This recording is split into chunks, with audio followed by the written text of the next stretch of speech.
Welcome back to my channel simple lifestyle with Anima. আমি অনিমা আবারও হাজির হয়ে গেলাম তোমাদের সামনে আরও একটা নতুন ব্লগ নিয়ে। আজ হলো শুক্রবার আর এখন বাজে বিকেল 5টা। হ্যাঁ, আমাকে দেখে বুঝতেই পারছো আমি রেডি হয়ে গেছি। অনেক দিন ধরে ঘরের মধ্যে বসে আছি, বোর হয়ে গেছি, আর ভালো লাগছে না। লকডাউন চলছে, 15 তারিখ পর্যন্ত লকডাউন চলবে। তো ভাবলাম চলো একটু কোথাও গিয়ে ঘুরে আসি।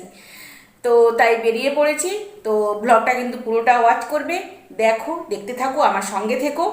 আমি কোথায় যাচ্ছি, কি করছি, সবটাই শেয়ার করব। তো চলো, লেটস গো। তো দেখো, ছেলে আমি রেডি, মাস্ক পরে নিয়েছি। মাস্ক ছাড়া তো বাইরে যাওয়া যাবে না। আর এখানে আমি রেডি। ইনিও রেডি। তো চলো।